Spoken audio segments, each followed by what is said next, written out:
I'm Doug Cooper, and I'm here to give you a quick introduction to bond propositions. On the ballot, bond propositions are always listed first. Bonds are a way that governments and companies borrow money. The state uses bonds primarily to pay for construction and renovation of infrastructure projects such as bridges, dams, prisons, parks, and schools. California sells bonds to investors to receive the large upfront funding needed for such large projects, and then repays the investors with interest over a period of time, usually 30 to 40 years. Some bond issues must go onto the ballot for voter approval. Other types do not. General obligation bonds are paid for by the state general fund and require voter approval. Revenue bonds are backed by committed income resulting from the completed infrastructure project, such as a highway or bridge tolls, and those do not require voter approval. For November 6th election, there are 4 general obligation bond propositions to consider. The first 2 were placed on the ballot by the legislature. The other 2 arose as public initiatives. Together, these measures would authorize the state to borrow an additional $14 billion if voters approve of all of the proposed props on the ballot. The Legislative Analyst's Office projects that would increase the portion of the annual general fund revenues that must be set aside to pay for bond debt by less than 0.5%. So now let me introduce Proposition 1. You'll see this listed on your ballot as authorizes bonds to fund specified housing assistance programs. The question, should the state of California be given permission to borrow $4 billion in general obligation bonds to fund existing housing programs, loans, grants, and projects to build affordable housing and to subsidize home loans for veterans? The situation is this. California has a severe housing shortage for both rental and home ownership. An average house in California now costs 2.5 times the national average, and the average rent is about 50% higher than the national average. In 2015, California had 21% of our nation's total homeless population. It also has the largest number of veterans who are homeless, 24% of our nation's veteran population. The proposal. Proposition 1 aims to provide housing assistance to people in California who most need it, including low-income people, farm workers, working families, people with disabilities, seniors, and veterans. The state offers programs that provide local governments, nonprofits, and private developers with grants or low-cost loans to fund a portion of the housing construction costs. The measure would distribute $4 billion in bond revenue for the Cal Vet Home Loan Program, affordable multifamily housing programs, and would support infrastructure, home ownership programs, and farm worker housing programs. The fiscal effect of this proposition, if passed, the funds would be used together with other government monies to provide housing assistance to low-income working families and to leverage federal dollars for construction of new housing. The cost to taxpayers for $3 billion of these bonds would be about $5.9 billion over a 35-year period. The other $1 billion in bonds is set aside for veterans, and so those bonds would be repaid as the veterans pay off their loans. A yes vote authorizes this $4 billion in bonds to be issued. A no vote opposes authorization of issuing these bonds. The supporters say, yes on Proposition 1 would provide relief from the housing crisis that is taking its harshest toll on veterans, hardworking families, seniors, and people with disabilities. And that Proposition 1 will provide an economic boost as construction funded by bonds creates jobs. The primary supporters include the Chan Zuckerberg Advocacy, the Building and Construction Trades Council, the California Association of Realtors, California League of Women Voters, Marin Board of Supervisors, San Francisco Chronicle, Press Democrat, Sacramento Bee, Marin IJ, California Chamber of Commerce, California Federation of Teachers, and the Sierra Club. Opponents. Opponents say Proposition 1 will help a very limited number of people and is just another general obligation bond measure that will cost California taxpayers billions more in debt. The major opponents are Gary Wesley, an attorney in Mountain View, California Republican Party, California Taxpayers Association, Libertarian Party, and the Peace and Freedom Party.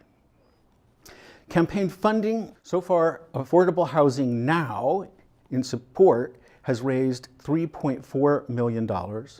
There have been no funds yet reported to the state as being raised for the opponents. Now let me turn to Proposition 2. You'll see this on your ballot as authorizes bonds to fund existing housing program for individuals with mental illness. The question is this: should the Mental Health Services Act be amended to permit backing of $2 billion in bonds to fund the No Place Like Home program? The situation is that in 2004, California voters approved the Mental Health Services Act, a 1% income surtax on people earning over $1 million per year. Then separately, in 2016, the legislature authorized $2 billion in bonds to provide supportive housing for people who are homeless or at risk of homelessness and suffer mental illness. Their intention was that these bonds would be paid for using some of the tax revenue coming from the Mental Health Services Act. However, none of these bonds have been issued yet because the matter is tied up in a lingering lawsuit over whether such use of Mental Health Services Act funds was really in place in the original legislation. And since that was a ballot proposition, fixing that means it has to go back to the ballot again for public approval. So now the intent of Proposition 2 is to get beyond that lingering lawsuit and indeed go get public approval. This proposition would ratify existing law establishing the No Place Like Home program as being consistent with the intentions of the Mental Health Services Act.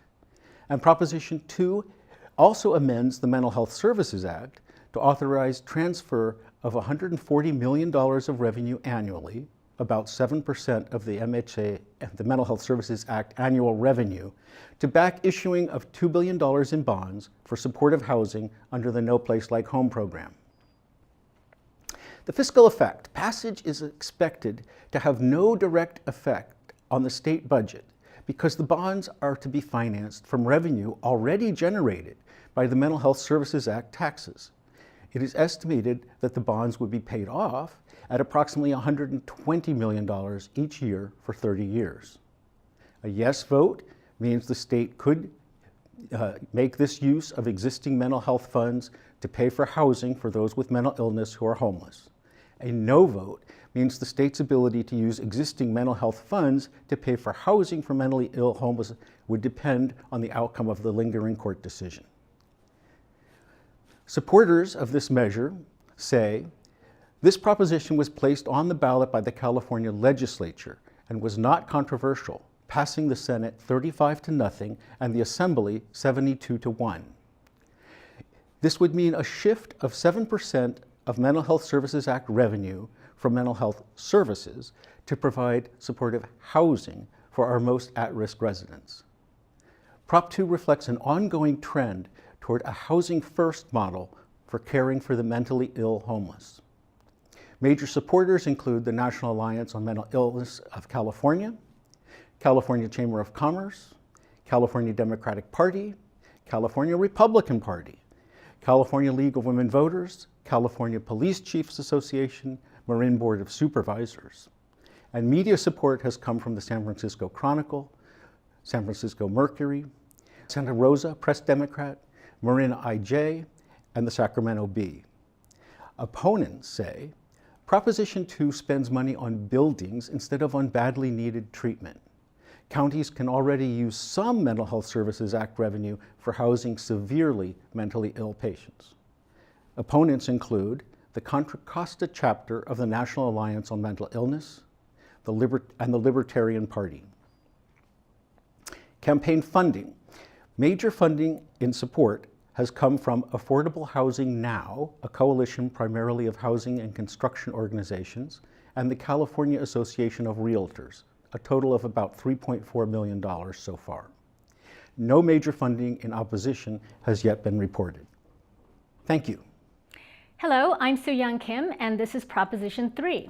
You'll see this on your ballot as authorizes bonds to fund projects for water supply and quality, watershed, fish, wildlife, water conveyance, and groundwater sustainability and storage. The question: should the state sell $8.9 billion in bonds to fund projects related to water supply and quality, watershed and fisheries restoration, habitat protection, water conveyance, and groundwater sustainability and storage? The situation: California's water supply faces challenges. The amount and location of available water varies widely from year to year. Unusually wet or dry years can result in local flooding or water shortages. Water may be polluted and unsuitable for any use. Over the past 17 years, voters have approved $31 billion in general obligation bonds for various natural resource projects, including $4.1 billion from Proposition 68 in June of 2018. Of this amount, the state still has about 1/3 of those dollars, about $10 billion, available to pay for new projects. This includes the $4 billion that was approved through Prop 68 in June 2018. The principal and interest on general obligation bonds are repaid from the state's general fund, usually over 40 years. The proposal: this measure authorizes $8.9 billion in general obligation bonds for various water-related programs and projects. The proposition's broad spending categories include water supply and quality, fish and wildlife habitat, water facility upgrades and repairs for specific projects in the Central Valley, Bay Area, and Oroville Dam groundwater recharge and storage projects. Most funds will be distributed as grants to agencies that must provide equal matching funds. The measure provides reduced cost-sharing requirements for projects benefiting disadvantaged communities. Fiscal effect: bond repayment is expected to cost the state an estimated $7.3 billion over 40 years. The effect on local governments will depend on the size of any grant received. Savings are recognized because a grant reduces the local share of a project's cost. However, a project could also increase future operating costs, such as for a new desalination facility. The net effect annually for local governments and ratepayers is likely to be small. A yes vote authorizes $8.9 billion in general obligation bonds to support this proposition. A no vote opposes the authorization of $8.9 billion in bonds to support this proposition. The supporters say Prop 3 includes money to repair the Oroville Dam and other dams to keep people safe and hold more water. Prop 3 will improve water supply by cleaning up contaminated water bodies, restoring forests and wetlands, and improving aquatic habitats. Prop 3 protects disadvantaged communities by providing funding for clean, safe drinking water, a basic human right, and Prop 3 gets California ready for the inevitable next drought without raising taxes. Supporters include Californians for Safe Drinking Water and a Clean and Reliable Water Supply, the California Chamber of Commerce, the Association of California Water Agencies, California rice, pistachio, almond, cotton, and citrus growers, the Nature Conservancy, the Agricultural Council of California, Dianne Feinstein, the National Audubon Society, the Santa Rosa Press Democrat, and the Marin Board of Supervisors. The opponents. Opponents say that Prop 3 was written with the help of corporate interests, opening the way for large sums to be spent on ambiguous or environmentally harmful projects, things that have nothing to do with solving the state's water shortage. Prop 3 has weak oversight, continuously appropriates funding with little accountability. Prop 3 shifts the cost for water from end users to California taxpayers. Prop 3 will give funds to disadvantaged communities with no explanation of who or where they are. And Prop 3 has no money for new dams and allows the shift of building and repairing canals from companies to the taxpayers. Opponents include the Sierra Club, the California League of Women Voters, Friends of the River, the California Taxpayers Association, the Green Party, the Libertarian Party, the San Francisco Chronicle, the Marin IJ, the LA Times, Sacramento Bee, and the San Jose Mercury News. Campaign funding. A total of $5 million has been contributed in support. The top 5 contributors are the California Waterfowl Association, Ducks Unlimited, California Wildlife Foundation Fund, Western Growers California Fresh Fruit Association, and no funding has been spent in opposition to date. This is Proposition 4. You'll see this on your ballot as authorizes bonds funding construction at hospitals providing children's health care. The question: Should the state of California issue $1.5 billion in general obligation bonds to fund grants to qualifying children's hospitals for construction, expansion, renovation, and equipment projects? The situation. In 2004 and 2008, California voters approved initiatives authorizing the sale of general obligation bonds to fund improvements to children's health facilities by making grants to qualifying children's hospitals, primarily private, nonprofit facilities. Prop 4 continues the program. The proposal. Prop 4 would raise $1.5 billion through the sale of general obligation bonds. 8 designated private, nonprofit children's hospitals would be eligible for 72% of the funds. 18% would go to the 5 University of California Children's Acute Care Centers, and the remaining 10% to public hospitals and private nonprofit hospitals that care for children eligible for California's Children's Services programs. Fiscal effect. State taxpayers would repay a total of $2.9 billion, which is made up of the original $1.5 billion bond and $1.4 billion in interest to be paid back over 35 years. In addition, taxpayers will pay the costs of issuing the bonds, up to $6.5 million, and for unknown administrative costs of the managing authority. A yes vote means the state could sell $1.5 billion in general obligation bonds for the construction, expansion, renovation, and equipping of certain hospitals that treat children. A no vote means the state could not sell the $1.5 billion in general obligation bonds proposed for these purposes. Supporters say that Prop 4 helps over 2 million sick children each year and leads to better health outcomes. Previous bonds have been used to add more beds and purchase new technology. Supporters include the California Children's Hospital Association, the California Chamber of Commerce, California Teachers Association, the California Democratic Party, and numerous California local politicians, including Gavin Newsom, Alex Padilla, and Adam Schiff. The San Francisco Chronicle, the Marin IJ, the Santa Rosa Press Democrat, the Sacramento Bee, the San Jose Mercury News, and the LA Times also support. Opponents. Opponents say that taxpayer money should not be used to support private hospitals. Primary support will go to the 8 private, nonprofit hospitals supporting this proposition. Only one of the 8 designated private nonprofit children's hospitals, Stanford's Lucile Packard, is located in Northern California. Marin County private nonprofit hospitals treating California Children's Services patients would be eligible to apply for grants from the 10% pool, but are not guaranteed to receive any bond funds. Opponents include Attorney Gary Wesley, the California League of Women Voters, the California Republican Party, the California Libertarian Party, and the Peace and Freedom Party. Campaign funding. California Children's Hospital Association, including the 8 qualifying California hospitals, has contributed $10.9 million in support. No dollars have been contributed to the opposition of Prop 4 to date. Thank you.